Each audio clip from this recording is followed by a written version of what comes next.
En el relato de la Pasión de Cristo según San Lucas se mencionan las santas mujeres que se compadecen de Jesús camino al Calvario. La respuesta del Señor es la mejor guía para adentrarnos en este misterio de la redención. Les dice Jesús: no lloréis por mí, llorad por vosotras y por vuestros hijos. Es verdad que Jesús anuncia lo que va a suceder al mundo, pero ello tiene una causa negativa en el pecado. Nosotros somos dignos de compasión, nosotros somos dignos de lástima, porque nuestros pecados son la causa de que Cristo se encamine al Calvario. Y por eso no lloremos por Él si antes no lloramos por aquello que causa en Cristo su máximo sufrimiento. Otra pauta necesaria de aproximación a este misterio sublime de la pasión del Señor es la figura de Pedro. Él dice poder seguir a Cristo hasta la prisión y hasta la muerte misma. Sin embargo, experimentará la imposibilidad de seguir a Jesús fundado en sus propias fuerzas. Mientras Pedro se funda en sus propias fuerzas, no puede y advertirá esa imposibilidad. Nosotros no podemos seguir a Cristo si Él no nos concede la gracia y la luz necesarias y nosotros, por supuesto, respondemos a esa gracia. Porque la cruz, si no se contempla desde el amor, pone distancias, separa, dispersa. Los evangelios aludan a este tema. Muchos contemplaban el Calvario, pero desde lejos. Solo Juan, María Santísima y algunas santas mujeres están allí junto a la cruz. Por eso Jesús dice: cuando sea levantado en alto, o sea, había profetizado esto el Señor, lo había anunciado, cuando sea levantado en alto, atraeré a todos hacia mí. Solo el amor de Cristo es la fuerza atractiva que vence aquellas otras fuerzas que nos separan de la cruz, que nos alejan de la cruz, que nos alejan de Cristo. No es el sufrimiento por el sufrimiento mismo, sino que es el amor que lo sostiene, lo que da sentido al sacrificio. No es posible contemplar entonces la pasión de Cristo con una mirada meramente humana. Lo que allí sucede es un misterio insondable. Las palabras se resisten a describir adecuadamente este acontecimiento tan trascendental, tan abismal, tan dramático y al mismo tiempo tan glorioso, aunque esa gloria esté oculta, aunque visualmente no resplandezca. Solo los evangelios, solamente la propia palabra de Dios nos lo puede dar a conocer del modo exacto en el cual puede y debe ser conocido. Y solamente la palabra de Dios puede ser el fundamento para que también nosotros participemos de este misterio. No es solo lo que la palabra de Dios nos dice, no es solo el dato, la información, la narración, sino que nos hace partícipes de ese misterio. Solo la luz de los evangelios ilumina la escena con la intensidad adecuada, haciéndonos captar los correctos matices de este drama tan doliente y tan glorioso. En lo alto de la cruz ha terminado el tiempo de las parábolas, el tiempo de los grandes discursos de Cristo, el tiempo de sus magistrales exhortaciones, el tiempo de los milagros. Jesús va a pronunciar muy pocas frases y guardará también significativos silencios. Pero son palabras y silencios que rubrican, que subrayan, que enfatizan definitivamente todo su mensaje de salvación, por las palabras mismas y por el momento en el cual esas palabras son pronunciadas. Cada uno de los evangelios lo contempla a su modo, desde su propia perspectiva, acentuando detalles, destacando gestos, silencios, palabras. Y por eso cada evangelio es también una invitación a contemplar y a vivir ese cuadro inmenso y profundo del amor de Dios manifestado en Cristo. San Mateo y San Marcos, los dos primeros evangelios, hacen constar una sola frase de Cristo en la cruz. Es la única que nos han transmitido estos dos evangelios y únicamente aparece en estos dos evangelios.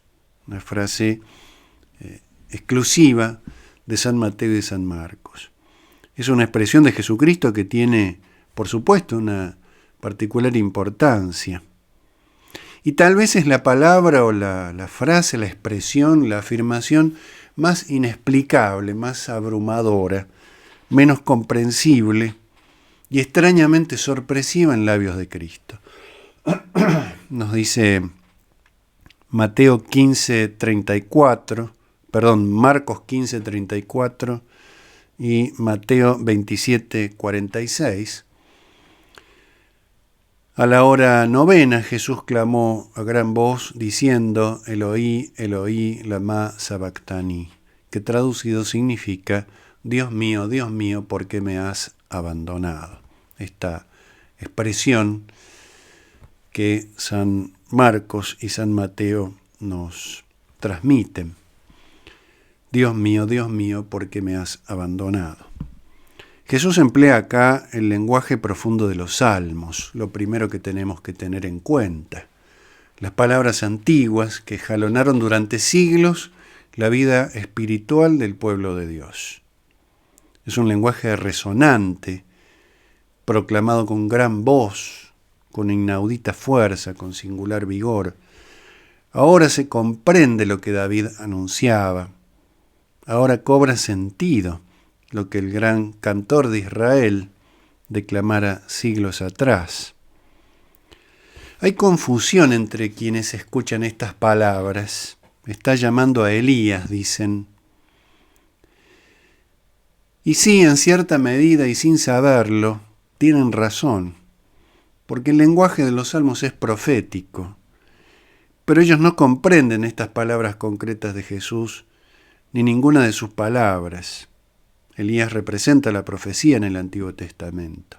Jesús, cuando pronuncia estas palabras del Salmo, va cumpliendo la profecía anunciada. Por supuesto que no llama a Elías directamente, pero sí en el sentido simbólico, en el sentido de cómo el Antiguo Testamento de muchas maneras distintas va anunciando también este momento. Pero aquellos hombres no comprenden estas palabras concretas de Jesús, ni ninguna de sus palabras. Tampoco comprendieron a Moisés ni a los profetas. No aceptan a quien es la palabra y por eso no pueden recibir las palabras donde Él se iba manifestando progresivamente. Por eso dicen: vamos a ver si Elías viene a bajarlo. Comentan aquellos que escuchan al Señor con el corazón endurecido, mientras le daban a beber el vinagre. Es el deseo del mundo para que Cristo baje de la cruz, que la redención no se lleve a cabo. Es el deseo de un cristianismo humanamente exitoso, terrenalmente brillante, reconocido, aplaudido, aceptable a los criterios del mundo. Un cristianismo con poderes solo de la tierra, con éxitos mundanos, y no el reino que viene de lo alto. Mi reino no es de este mundo, le había dicho Jesucristo a Pilatos. No porque no deba reinar sobre el universo entero, sino porque no está arraigado en este mundo. Un cristianismo garantía de prosperidad temporal, sin sufrimiento, sin combate. Eso es lo que pretenden. Jesucristo que baje de la cruz. Estas palabras de Jesús son pronunciadas a las 3 de la tarde. En Mateo y Marcos, como decíamos, son las únicas palabras de Cristo en la cruz y las últimas que escuchamos de Él en ese momento culminante de su vida según estos dos evangelios. Desde la hora sexta, el mediodía, Hasta aquella hora nona, momento de la muerte de Jesús, se había extendido una sorpresiva oscuridad sobre toda la tierra. El sol se estaba poniendo, pero era el sol que nace de lo alto, que ocultaba su gloria. No es solo la oscuridad física. Ese sol que en la resurrección es el mismo amanecer, el sol que nace de lo alto, Cristo resucitado que vence los poderes de las tinieblas. El acontecimiento tiene lugar, según lo anunciado en el Antiguo Testamento, acerca de la inmolación del Cordero, que debía ser al atardecer, cuando el sol declinaba. No es un detalle, sino el signo del cumplimiento de las profecías. Aquellas víctimas antiguas anunciaban la víctima verdadera y definitiva. Y allí, en ese momento, precisamente allí, escuchamos aquellas palabras iniciales del Salmo 21, pronunciadas por Cristo en lo alto de la cruz. Dios mío, ¿por qué me has abandonado? Así empieza el Salmo 21. Era él quien hablaba en el salmista, proclamando al mismo tiempo todo su dolor y la inefable grandeza de la obra redentora. Es muy recomendable leer todo el Salmo completo. Jesucristo pronuncia las primeras frases, pero en el fondo alude a todo el Salmo. Salmo doliente y glorioso, donde se conjugan de forma admirable y hasta punzante la angustia y la confianza, el sufrimiento y la proclamación más radical del admirable modo en que Dios obra para rescatar al universo entero de las miserias del pecado. Es una manifestación de profundo dolor, de un dolor indescriptible, estas frases, según ya lo presenta el Salmo, pero siempre en la cercanía de Dios, aunque ese Dios no se manifieste. No es un grito de desesperación, sino que es un grito de dolor profundo, vivido en la presencia del Dios oculto, del Dios que no se manifiesta, del Dios que se reserva su gloria, pero que actúa redimiendo a la humanidad. Los evangelios aluden a la proclamación que hace Jesús entonces de las primeras frases del Salmo. Esta referencia al inicio lo compendia todo. Decir las primeras palabras es decir todo el Salmo. Un Salmo que se abre desplegando un horizonte donde Dios parece ausente, donde su obra salvífica se oculta, donde no se advierte su presencia. Es la gloria oculta de la cruz. No es una expresión de desesperanza, sino de dolor, de un dolor absolutamente real, de un dolor inconmensurable, ante el cual toda descripción puramente humana no es sino un pálido reflejo. Pero poco a poco el Salmo 21 va mostrando la finalidad de ese sufrimiento. Un panorama cada vez más grande, un cuadro de proporciones inmensas, va progresando, se va abriendo un horizonte absolutamente glorioso. Los sufrimientos son innumerables y están descritos con detalle en el Salmo 21, con incisiva agudeza. El salmista sabe que Dios ha intervenido en la época de los padres, de los orígenes de Israel, y sabe que sigue presente, aunque su presencia no se manifieste. En mitad del Salmo encontramos la expresión más dramática de su contenido. Hasta ese momento aparecían enemigos de toda índole, representados en las fieras salvajes, en los hombres impíos, en los sufrimientos interiores, en las angustias indescriptibles del alma. Ahora, de pronto, en la mitad del Salmo aparece Dios, y aparece así, tal como el salmista lo contempla. Dice, tú me has hundido en el polvo de la muerte. Parece una enorme contradicción, una afirmación paradójica que casi no ofrece puntos de apoyo para ser resuelta, para aproximarnos a la comprensión de semejante misterio. Dios manifiesta su presencia insistentemente reclamada, pero la manifiesta de este modo, imprevisto, abrupto, sumergiendo al salmista en la misma muerte. Pero debe ser leída a la luz de la entrega que tiene lugar en el Calvario.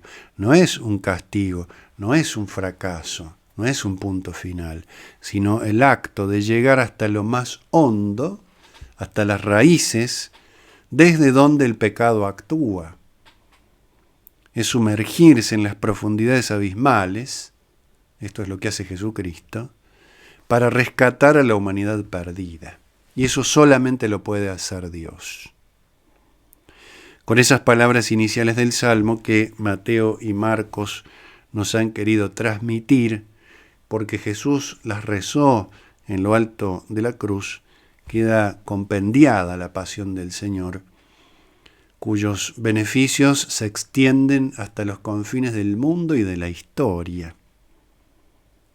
Versículos 27 y 28 del Salmo 21, de este salmo que comienza con esa expresión que Jesús señala y reza y proclama en la cruz, dice: se acordarán del Señor y se volverán a Él todos los confines de la tierra.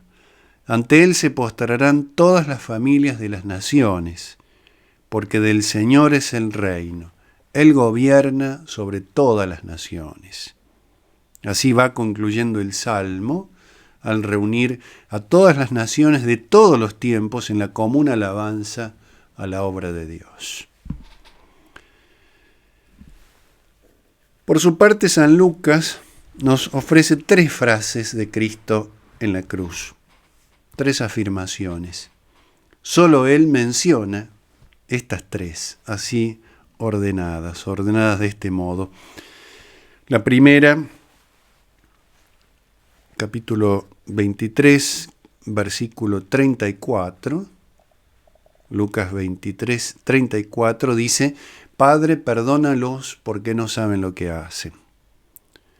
En el versículo 43, en verdad te digo que hoy estarás conmigo en el paraíso, la frase que le dirige al buen ladrón. Y en el versículo 46, la última frase de Cristo en la cruz, según San Lucas: Padre, en tus manos encomiendo mi espíritu. Este evangelio nos sitúa en una perspectiva diferente, por supuesto siempre complementaria, a la de los 2 primeros que recién comentábamos. Nos revelan nuevos matices, acentos muy sublimes que nos ayudan a completar la perfección de este cuadro, trazado por el amor misericordioso del Padre Celestial. De hecho, esta palabra, la palabra Padre, ocupa aquí un lugar preponderante. En San Lucas abre y cierra todo lo que Jesucristo dice en la cruz. El perdón del Padre para la humanidad pecadora y la entrega del Hijo en manos del Padre. La vida de Cristo es la que recibe eternamente del Padre.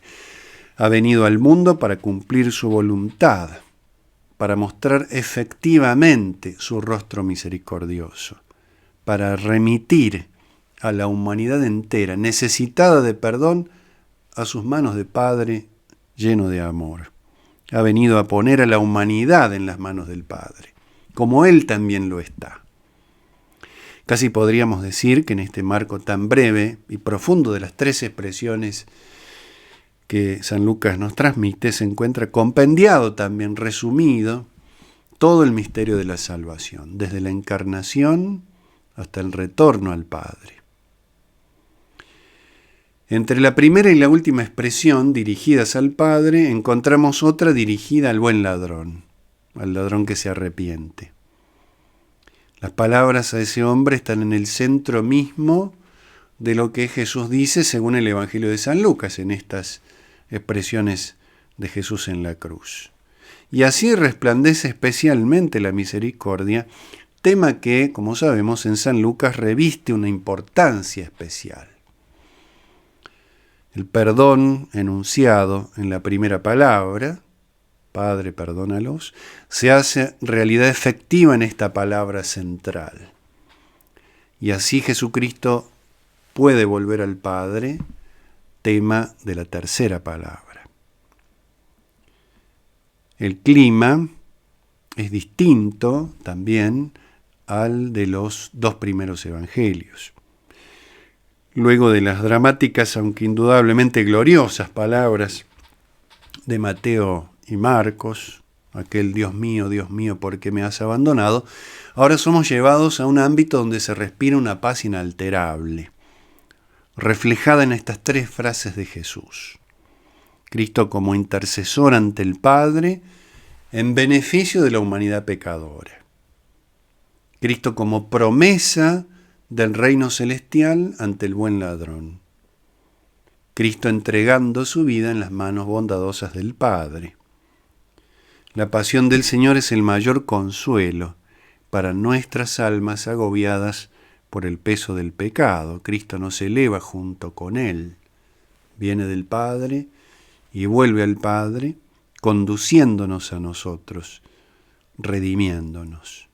En lo alto de la cruz, Cristo va a dirigir su palabra a muy pocas personas.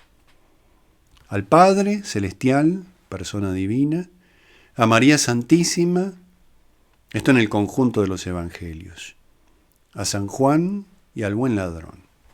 En el conjunto de las frases de Jesús en los 4 evangelios tenemos estos destinatarios: el Padre, la Virgen María, San Juan y el buen ladrón. En San Lucas solamente se dirige Jesucristo al Padre, en la primera y tercera expresión, y en el centro al buen ladrón, los destinatarios directos de sus palabras postreras. En San Juan se va a dirigir a María Santísima y al propio Juan. No responde nada ni a los soldados, ni a los escribas, ni a los fariseos.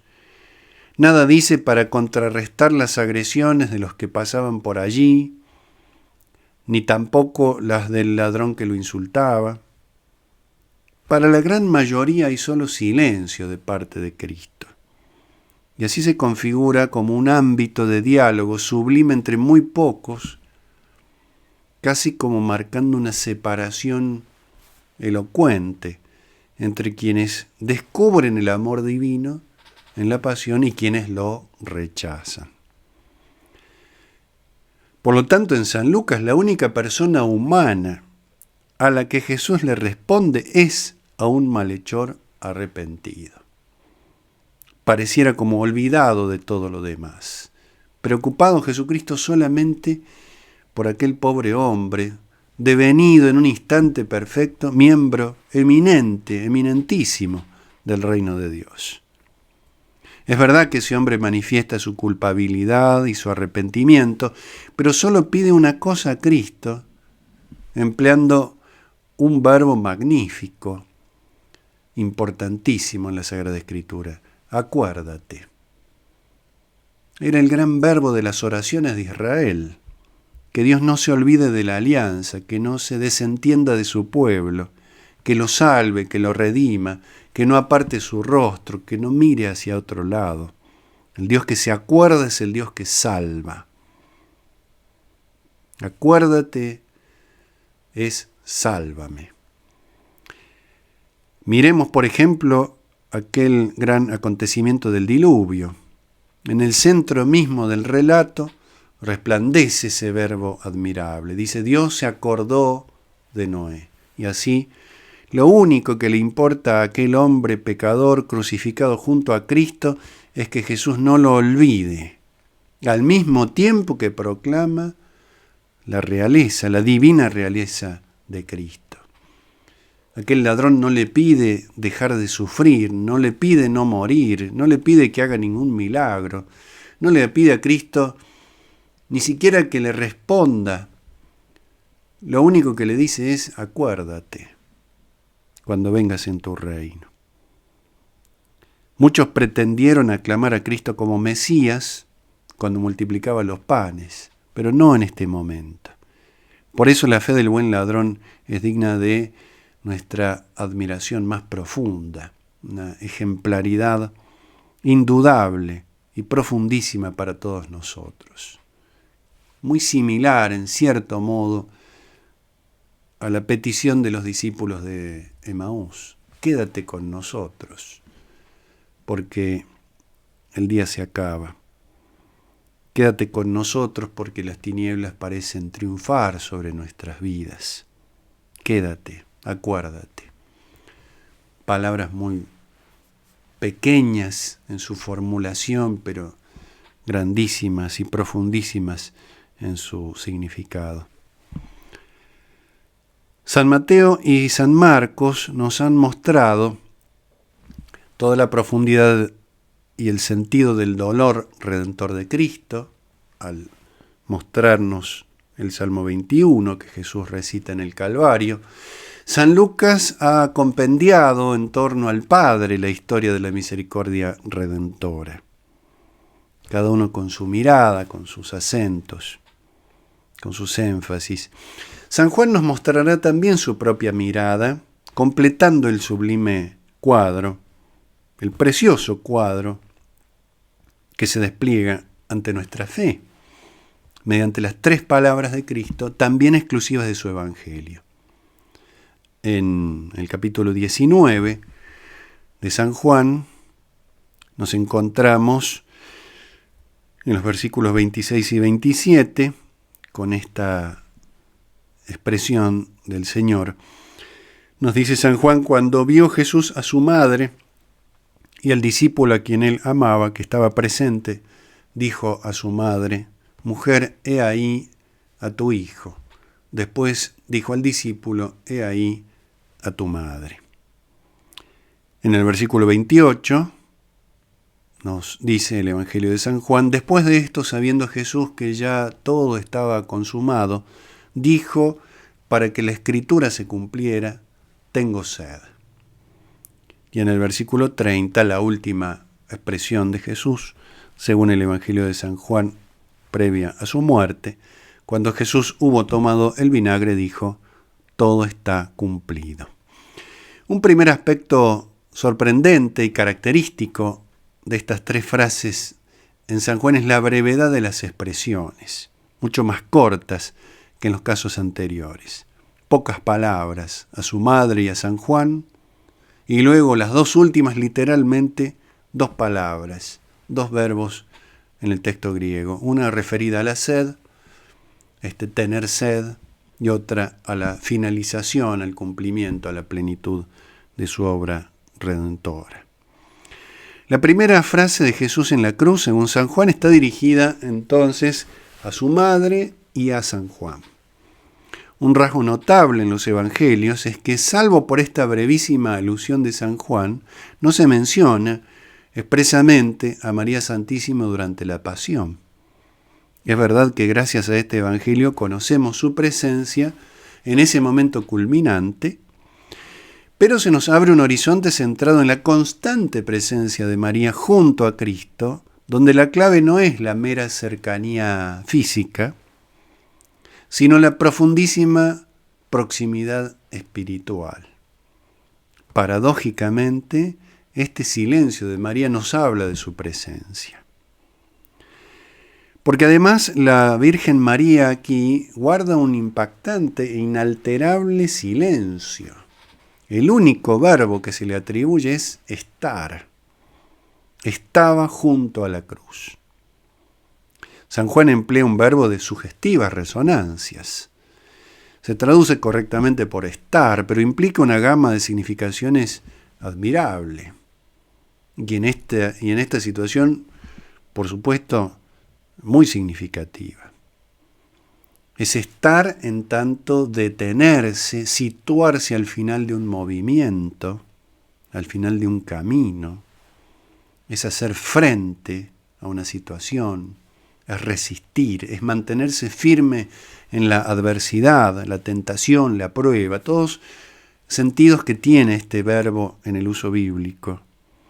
Es el estar propio de hallarse en la presencia de Dios. Es un modo de estar. Expresa también una determinación definitiva, inmutable. Caracteriza la existencia cristiana. Es lo contrario al caer, al vacilar, al retroceder, al no estar firme. El cristiano es aquel que está junto a la cruz. ese estar de María, aparentemente despojado de toda determinación, es la determinación en sí misma. Es el verbo que lo compendia todo. No hace falta decir más.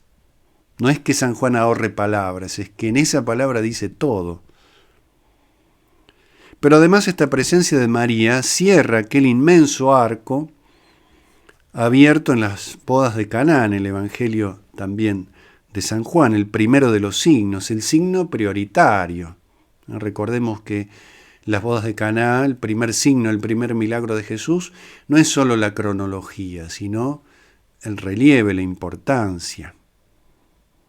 Porque se ha terminado el vino antiguo, la sangre de los sacrificios del Antiguo Testamento, y comienza a derramarse en abundancia el vino nuevo, la sangre redentora del único sacrificio capaz de perdonar pecados. Recordemos que Caná es una profecía de la cruz.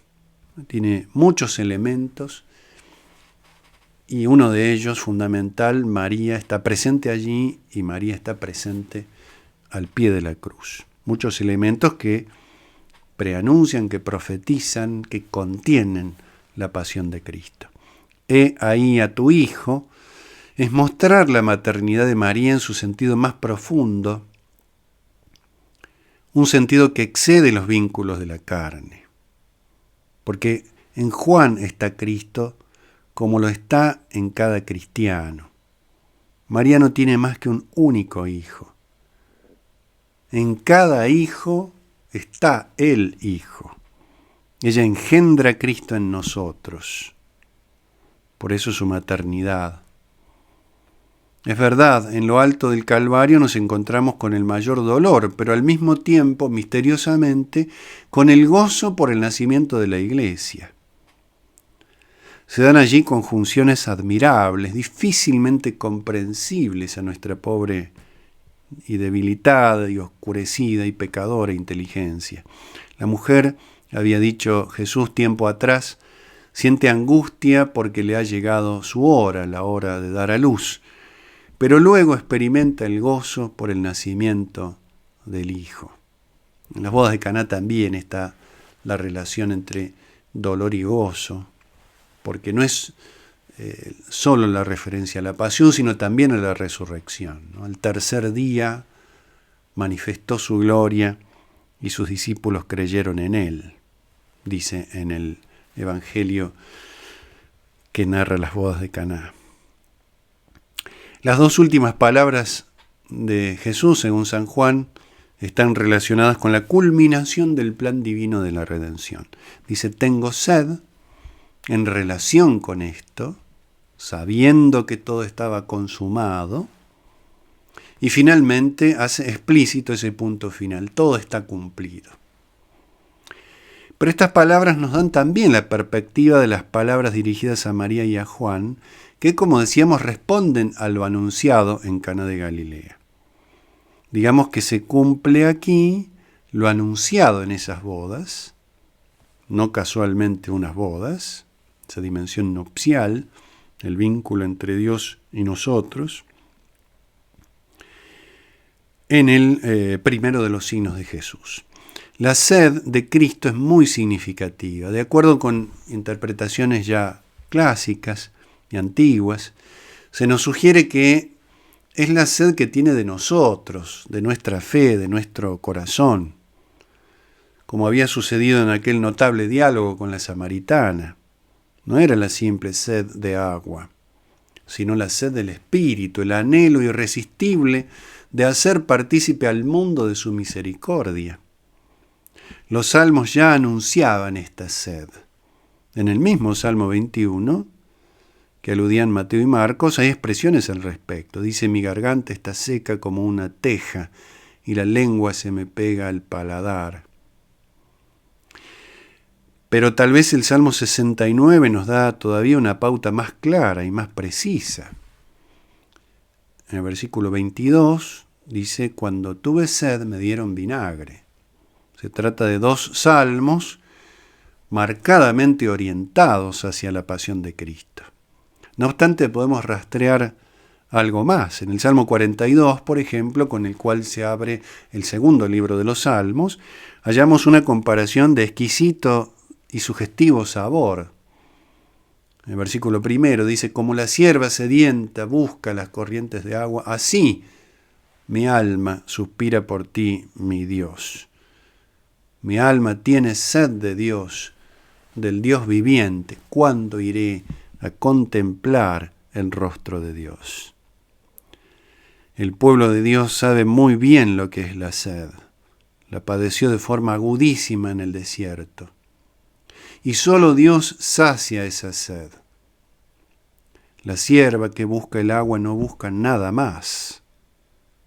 No le interesa otra cosa. Lo hace con intensidad máxima.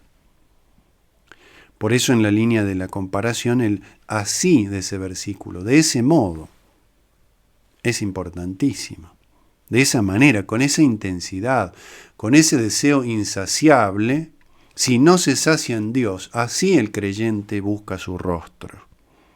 Impostergable. Cuando la sed es aguda, no se puede esperar más. Y mucho más nuestro Señor tiene sed de cumplir la voluntad del Padre. Esa sed, podríamos decir, nos revela su vínculo de amor con el Padre. Toda su vida es dirección al Padre, todo su gozo está en Él. Lo que parece resplandecer entonces en la perspectiva de San Juan es el cumplimiento, que significa plenitud, perfecto y definitivo de lo anunciado, ya desde la antigua alianza. Es en el sexto día, el viernes, sexto día, día de la creación del hombre, según el libro del Génesis, cuando Cristo padece y muere en la cruz, redimiendo, restaurando lo que había sido creado. Es decir, que lleva a plenitud la totalidad de las cosas. Ahora está terminada la creación. Podríamos decir, el Viernes Santo termina la creación. Y el Sábado Santo, el día del descanso divino. Por eso San Juan comenzaba su evangelio con la misma palabra del Génesis. O tal vez deberíamos decir que el Génesis comienza con la misma palabra del Evangelio, en el principio. Y podríamos unir esta expresión inicial de Juan con esta palabra final de Cristo. En el principio todo está consumado.